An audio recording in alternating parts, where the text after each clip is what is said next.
Assalamualaikum warahmatullahi wabarakatuh. Saya Akil Skoyim bin Ahmad Akhyar. Saya pula Muhammad Arif Akmal bin Muhammad Azman. Dan saya pula Ifa Ilia binti Ayub. Jadi, hari ini kumpulan kami akan mempersembahkan tugasan 2 di MMB 3213 Kurikulum Bahasa Melayu Sekolah Rendah. Dan antara strategi pengajaran dan pembelajaran yang kami pilih ialah pendekatan didik hibur. Jadi, apa itu pendekatan didik hibur? Pendekatan didik hibur merupakan satu pendekatan dalam PDP yang menekankan persekitaran pembelajaran yang meneronokkan secara terancam. Unsur keseronokan akan wujud melalui pembelajaran yang santai, menarik, menghibur dan bermakna yang dapat membantu memperkukuh pemahaman dan mendorong murid untuk belajar. Menggunakan kepelbagaian strategi serta bahan PDP yang dapat menimbulkan cabaran, rasa ingin tahu, fantasi, kerjasama, persaingan sihat dan pengiktirafan. Okey, baik. Seterusnya saya akan menerangkan ciri-ciri pendekatan didik hibur. Jadi di sini ada 4 ciri, iaitu yang pertama, pembelajaran yang menyeronokkan, yang kedua, berpusatkan murid, yang ketiga, aktiviti interaktif dan yang terakhir ialah menggalakkan kreativiti dan imajinasi. Jadi, dalam tugasan kami telah pilih 3 jenis didik hibur yang terdiri daripada didik hibur nyanyian, didik hibur permainan dan didik hibur kuis. Jadi, apa itu didik hibur nyanyian? Didik hibur nyanyian merupakan kaedah pengajaran yang menggunakan lagu atau nyanyian untuk menyampaikan isi pelajaran. Yang kedua, didik hibur permainan. Apa itu didik hibur permainan? Didik hibur permainan merupakan kaedah pengajaran yang melibatkan aktiviti permainan dalam pembelajaran. Dan yang terakhir ialah didik hibur kuis, iaitu kaedah pengajaran melalui soal jawab atau pertandingan kuis secara santai.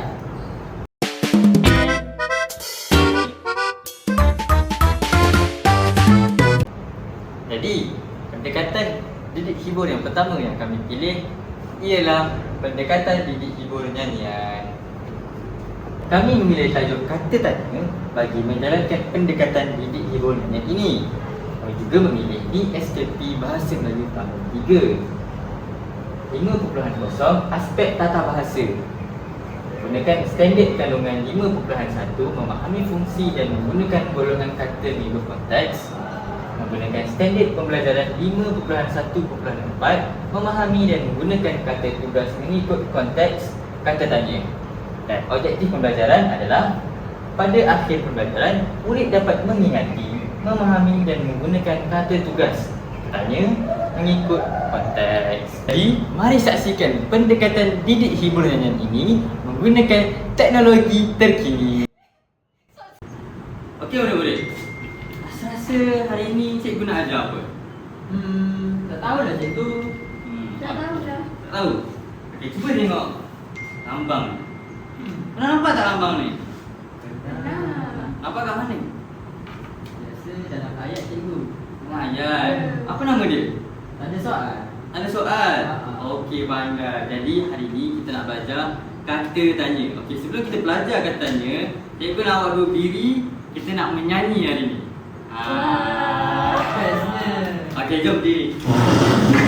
Okey, lagu kita nyanyi sama-sama, okey? Okey. Nyanyi sama tau.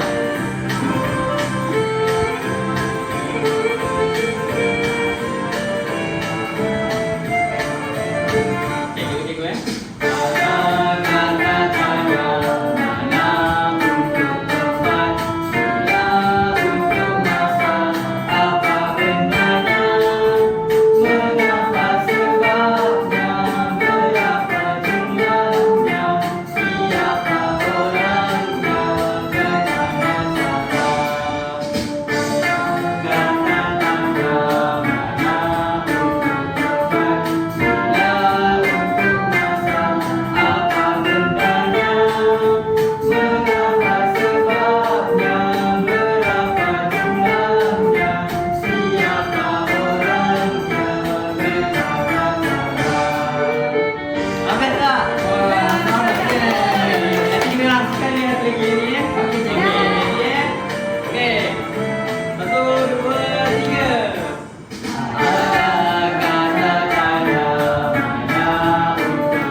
kata tanya.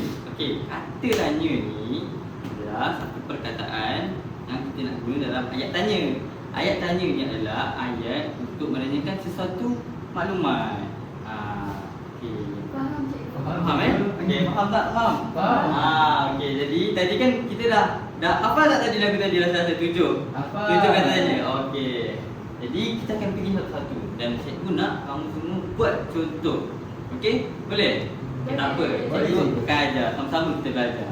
Jadi, cikgu akan mulakan dengan apa. Cuba baca. Apa? Okey, yang rasa apa ni untuk apa? Tak tahu cikgu. Tak tahu. Apa ni? Dia adalah untuk merujuk kepada benda. Jadi kalau kita nak tahu tentang sesuatu benda, kita tanya, kita gunakan perkataan apa. Okey, seterusnya ada siapa. Siapa ni merujuk kepada orang. Okey, jadi kalau kita nak tahu nama orang ke, kita nak tahu siapa apa orang tu ke, jadi kalau kita nak tahu tentang orang, jadi kita gunakan perkataan Siapa? Okey, bagus. Cuba Akmal buat satu ayat guna perkataan siapa. Berdiri cikgu. Duduk pun tak apa. Boleh. Nama kamu siapa? Nama saya Ifah. Pandai. Okey, seterusnya kita pergi kepada berapa. Okey, rasa berapa ni untuk apa? Untuk jumlah kot. Bilangan Pandai. biasa. Betul. Untuk jumlah ataupun bilangan. Jadi kalau kita nak tahu tentang bilangan, nombor ke apa ke, kita guna berapa. Okey, seterusnya ada bagaimana. Okey, bagaimana ni dia untuk kaedah ataupun cara. Akmal tahu tak cara nak guna bagaimana? Saya tak tahu dah cikgu. Okey, bagaimana ni kita nak tahu kaedah. Jadi, contohnya macam kalau Akmal nak tahu mak Akmal masak makanan kan. Akmal nak tahu macam mana mak Akmal masak kan. Ya. Akmal gunalah perkataan bagaimana. Contohnya macam mana cikgu? Contohnya, ibu, bagaimana ibu buat nasi lemak ini? Okey, seterusnya ada mengapa. Mengapa ni kita guna untuk tanya sebab. Contohnya macam kalau kita tanya, mengapa awak buat perkara itu? Sebab kita nak tahu kenapa dia buat perkara itu. Jadi mengapa adalah untuk menanyakan sebab. Faham? Okey, jadi bila ni mungkin kamu semua selalu gunakan. Bila untuk apa? Apa ya? Tanya hari. Betul. Hari itu betul, tapi lebih tepatnya adalah bila ni untuk kita tanya masa. Bukanlah hari, bukan setakat hari. Waktu, jam pun boleh. Okey. Jadi cuba Akmal buat cuba Ifah buat. Tak nak Akmal, saya nak Ifah. Cuba Ifah buat satu ayat. Contoh ayat guna perkataan bila. Awak balik Perak kita. Betul? Betul kan cikgu? Betul. Okey. Dan yang terakhir sekali Saya pun nak cuba dah cikgu. Boleh Akmal. Cuba Uh, guna perkataan bila. Cikgu dapat alarm bila? Betul cara Betul. awak. Macam tu. Jadi nanti cikgu akan jawab apa? Cikgu akan jawab esok ataupun cikgu akan cakap lusa. Jadi cikgu menunjukkan faham. masa. Okey. Dan yang terakhir sekali adalah perkataan mana. Okey, mana ni dia merujuk kepada tempat. Dia merujuk kepada tempat. Jadi kalau contohlah Akmal dengan Ifah nak tanya orang tu nak pergi tempat mana-mana kan. Jadi gunakanlah perkataan mana. Saya nak bagi contoh boleh? Boleh serius cuba. Selepas ni Akmal nak pergi mana? Betul tak cikgu? Betul. Macam tu. Pandai ni Ifah. Yeay. Sebab apa betul? Sebab nanti Akmal akan jawab Saya nak pergi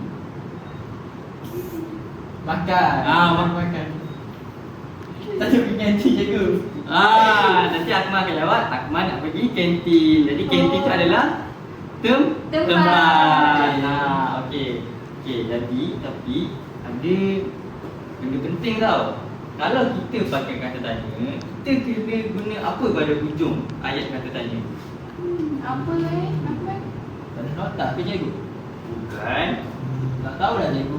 Tak ada awal tadi cikgu tunjuk lambang apa? Tadi Akmal kata apa? Tanda soal cikgu. Betul. Jadi kalau awak guna perkataan-perkataan ni dalam dalam sesuatu ayat, hujung ayat tu mestilah ada tanda soal. Okey, pandai semua. Okey. Jadi kerja rumah untuk hari ni, cikgu nak awak senaraikan 7 kata tanya ni dan awak buat contoh ayat menggunakan 7 kata tanya ini. Boleh? Boleh, cikgu. Okey, itu saja kelas kita hari ini.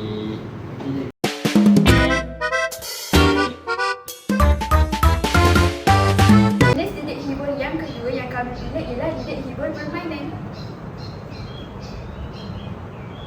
Untuk objektif pembelajaran, kami memilih DSKP Bahasa Melayu tahun 3 iaitu 3.0 kemahiran menulis.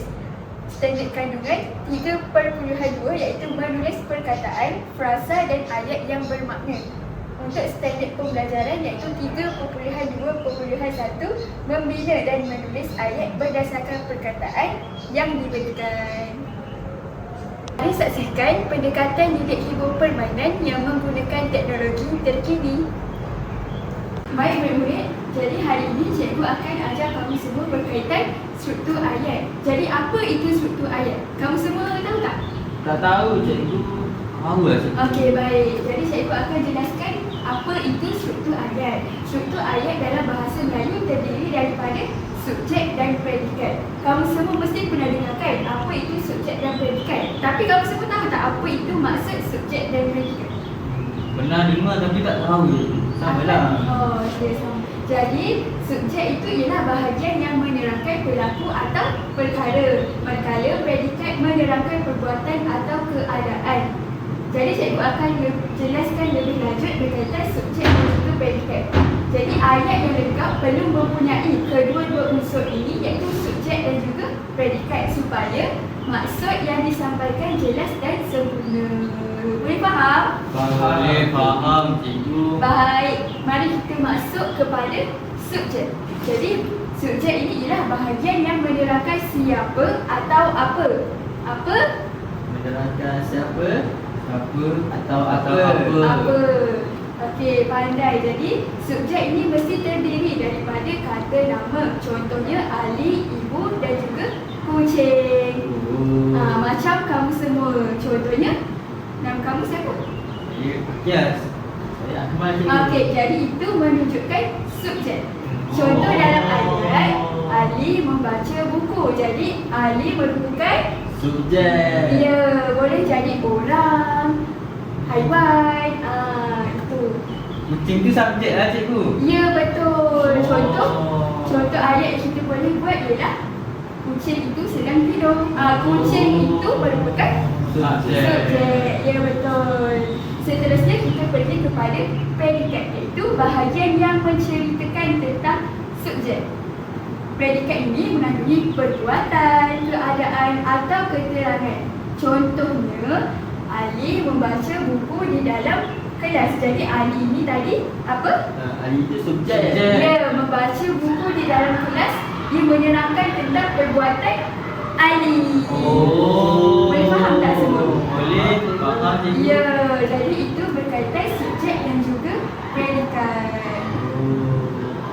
Jom kita pergi kepada slide yang seterusnya iaitu cikgu akan menerangkan berkaitan maksud ayat yang lengkap. Jadi ayat yang lengkap ini mesti mempunyai subjek dan juga predikat. Ayat yang lengkap ini juga perlu membawa maksud yang jelas dan sempurna. Dan ayat yang lengkap ini tidak boleh tergantung atau terganggu. Sebelum itu, cikgu akan jelaskan kepada kamu semua. Ayat yang lengkap ini mesti didahului dengan huruf besar di hadapan dan berakhir dengan tanda noktah seperti ini di akhir ayat. Jadi itu merupakan ayat yang Lengkap. ya, betul. Jadi ada dua contoh di sini, contoh ayat tidak lengkap dan juga contoh ayat yang lengkap. Contoh ayat yang tidak lengkap ialah yang pertama, makan nasi. Kamu rasa kenapa ayat di hadapan ini tidak lengkap? Sebab saya tak tahu siapa yang makan nasi. Tak tahu kan siapa yang makan tu. Tiba-tiba dia cakap makan nasi, betul tak? Salah lah cikgu. Jadi cikgu nak Akmal betulkan ayat. Siapa yang makan nasi? Akyas makan nasi. cikgu. Ya, betul. Oh, Okey. Faham? Ayat yang kedua ialah budak itu. Kenapa? Kamu semua rasa? Budak tu buat apa cikgu? Betul. Kita tak tahu kan budak itu buat apa. Budak itu ini subjek saja. Subjek saja. Dia ada predikat. Jadi kalau nak buat ayat macam ini salah, tidak lengkap. Jadi cikgu akan bagi contoh ayat yang lengkap. Yang pertama iaitu budak itu makan nasi. Cuba baca. Budak itu makan nasi. Kamu semua faham kan ayat ini? Faham. Contoh yang kedua ialah ibu memasak di dapur. Jadi ada subjek dan juga Ready. ya, pandai. Jadi di sini merupakan contoh ayat yang lengkap yang ada subjek dan predikat. Kamu semua boleh tengok dan nanti selepas ini kita akan main permainan tau. Wow. Ya, jadi semua kena fokus dan ingat apa yang cikgu dah ajar ni. Boleh? Boleh. Okey. Betul tak? Oh dah. Okey. Baik semua, berdasarkan apa yang cikgu dah ajar tadi, jadi hari ini kita akan main permainan. Jadi nama permainan ini ialah roda ayat kreatif. Wow. Semua semangat tak ni? Semangat. Ya, macam inilah kita nak. Jadi, cikgu akan panggil seorang untuk datang ke hadapan tekan ini dan siapa dapat perkataan itu, cikgu minta dia perlu bila ayat. Siapa dah boleh dulu? Okey. Akis dulu lah. Okey, Akis datang ke depan dan tekan. Ini cikgu. Ya, betul. Wah, diputus. Jadi kita tengok apa perkataan yang Akis dapat. Sekolah cikgu. Ya, Akis dapat perkataan sekolah. Jadi cikgu nak kamu semua beri perhatian kepada Akis. Akis, bila satu ayat gunakan perkataan sekolah. Akmal pergi ke sekolah. Ya, betul. Ada subjek dan predikat. Betul. Faham? Okey, seterusnya cikgu nak minta Akmal pula. Okay, terima kasih Akis. Duduk. Assalamualaikum. Okey. Bila kau Akmal. Kan ni Ya, betul. Perkataan apa yang Akmal akan dapat ya? Kamu tak? Kamu cantik Mal. Wah, Akmal dapat cantik. Jadi ada apa yang Akmal nak buat? Cantik. Cantik ni kata cantik kan cikgu? Ya, betul. Cikgu pernah ajar dah. Okey. Tentu ayah saya, Cikgu Ifah, sangat cantik. Wah, Betul, betul. betul. Betul sebab ada subjek dan juga predikat. Okey. Dapat makan lebih tak cikgu? Boleh. Okey. Jadi cikgu nak minta kamu tulis balik ayat yang kamu dah tulis tadi. Berdasarkan apa yang cikgu dah ajar. Mesti huruf besar di hadapan ayat dan juga ada titik di akhir ayat. Boleh semua? Boleh cikgu. Okey, semua siapkan ya tugas itu. Boleh cikgu. Okey, terima kasih semua. Sama.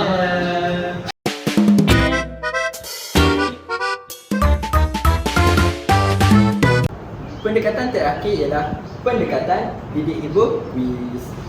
Untuk objektif pembelajaran, kami telah memilih DSKP Bahasa Melayu tahun 6 iaitu 4.0 aspek seni bahasa, iaitu standard kandungan 4.1 mengaplikasikan unsur keindahan dan kesantunan bahasa dalam bahan sastra, dan standard pembelajaran 4.1.1 murid dapat bercerita dan mengujarkan dialog yang mengandungi peribahasa dan bahasa yang santun dalam bentuk persembahan. Jadi, kami telah menekankan topik peribahasa. Apa itu peribahasa? Peribahasa merangkumi peribahasa seperti selapis, perbilangan, peribahasa bererti dua lapis, kata hikmah dan simpulan bahasa. Peribahasa merupakan susunan kata yang dipilih khas, kemas, ringkas, mempunyai makna tertentu dan mengandungi pengajaran. Manakala simpulan bahasa ialah ungkapan atau rangkaian perkataan yang disusun khas. Ungkapan tersebut membawa pengertian yang berlainan daripada perkataan-perkataan asalnya. Mari saksikan pendekatan didik hibur kuis yang menggunakan teknologi terkini. Jadi, hari ini cikgu nak bawa satu permainan untuk bermain bersama-sama kamu semua. Wah. Permainan apa tu, cikgu? Permainan apa? Cuba teka. Saya rasa kalau ada QR ni rasanya kita main kuis cikgu. Pandai Akyas. Oh. Hari ini kita akan main permainan dalam bentuk kuis. Wah. Jadi, kamu semua tiada telefon kan? Tak ada cikgu. Jadi, kalau lihat di sini, cara bermain permainan ini adalah pelajar akan diberikan perhati oleh guru. Jadi, cikgu dah sediakan 2 telefon untuk kamu semua bermain. Boleh, cikgu. Sekejap je. Satu untuk Akyas, satu untuk Ifah. Kenapa Ifah punya besar cikgu? Ifah punya besar sebabnya Ifah tidak nampak tulisan di telefon. Kita tak nampak. Jadi, cikgu nak anak-anak murid semua mengimbas kod QR yang tertera. Anak-anak murid sudah mengimbas ya? Nak tekan apa ni, cikgu? Tekan apa? Sabar je ya.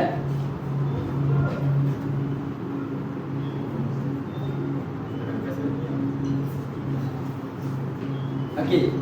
Okey murid-murid, murid-murid sudah mengimbas ke? Ya, cikgu. Dia keluar macam ni cikgu. Nak tekan apa? Okey, tekan okey pergi. Okey, pergi. Okey, cikgu tengok. Oh, Nama saya Solan. Oh, saya ada Orang gambar hantu dia, cikgu. ya, kamu akan dapat Musang cikgu. nama yang tidak tentu. Oh. Jadi boleh sama-sama kita mula. Boleh. Boleh cikgu. Jadi permainan ini akan dibimbing oleh cikgu. Jadi cikgu harap kamu semua jangan tergopoh-gopoh untuk jawab soalan. Boleh? Boleh cikgu. Okey, kita boleh ya.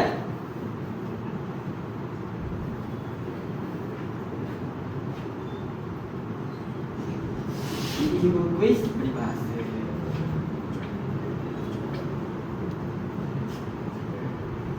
Okey. Walaupun hidup dalam kemiskinan, Ali tetap berusaha untuk melanjutkan pelajaran ke universiti kerana dia percaya. Okey, berdasarkan ayat di atas, apa peribahasa yang sesuai untuk dikaitkan? Tadi kita sudah belajar murid-murid. Jangan silap cikgu. Di mana ada kemahuan di situ atas jalan. Akan selesai yang ni. Bagaimana pula dengan Ifah? Saya pun rasa yang tu. Ifah rasa yang ni? Okey. Cuba cikgu, lepas kita, ayat lagi. kita pilih yang ni. Okey. Okey, tekan mana kuning. Betul. Wow. Jadi, dekat sini dia nak menerangkan bahawa walaupun hidup dalam kemiskinan, Ali tetap berusaha untuk melanjutkan pelajaran ke universiti kerana dia percaya di mana ada kemahuan, di situ ada jalan. Seperti mana yang kita sudah belajar. Kalau kita nak apa-apa, mesti ada jalannya. Betul tak? Betul, walaupun dia miskin kan, cikgu. Tapi dia berusaha lah nak sesuatu itu. Faham? Faham Faham. Okey. cikgu. Kalau macam tu, kita pergi ke soalan nombor 2. Wah. Nombor 1. Aduh, aku dapat pula. Okey, tak apa. Jangan bergaduh. Soalan nombor 2. Khairul sehingga dia tidak menyedari bilik tidurnya Ya, dia ni tadi. dicerobohi pencuri. Kan? Jadi, cikgu nak anak murid teka. Yang mana? Dia mati, dia Tak mati. pandang cikgu. Kat badak, cikgu tak ada lah apa berjaya. lah. Dia tak sedar tu. Dia tidur mas. Dia tidur tak sedar. Oh. Aku nak tekan. Ya, semua betul tidur mati. Kenapa tidur mati? Kerana tidur mati ni merujuk kepada seseorang yang tidur tidak sedar dengan persekitarannya. Faham? Faham? Okey, bagus. Kita tengok siapa nombor 1. Dia lagi. Abang Akyas. Okey, bagus Akyas. Ifah juga bagus. Okey, soalan ketiga. Penduduk kampung Sura selalu bekerjasama dalam melakukan sesuatu. Jadi dekat sini dia nak menunjukkan bahawa suatu masyarakat yang saling bekerjasama. Peribahasa sesuai, peribahasa apa yang sesuai? Yang ada tebing tu cikgu saya ingat. Yang ada tebing? Awak ingat tebing je? Awal dengan tebing cikgu. Okey, Ifah pula? Saya rasa pada pinang dia dua. Salah ke? Salah lah yang ni. Kenapa salah? Sebab yang ni merujuk kepada pengganti baru. Jadi bagai awal dengan tabik? Bagai awal kita ni. Kita cuba dulu. Wah. Hebatnya kamu semua. Yeay. Okey. Jadi kamu semua faham kenapa bagai awal dengan tabik? Faham cikgu sebab dia bekerjasama kan? Pandai Ifa. Kalau kita baca soalan tu, kita cari kata kunci saja. Okey, Akias? Faham cikgu. Okey. Kita teruskan. Wah, Yo, nampaknya hebat Akias dah. dah. Hebat. Cikgu harap Ifa dapatlah kerja Akias. Ya. Okey. Okey jadi. Soalan yang keempat. Nasihat ibu kepada Hafiz kerana Hafiz langsung tidak mempedulikan nasihat dia.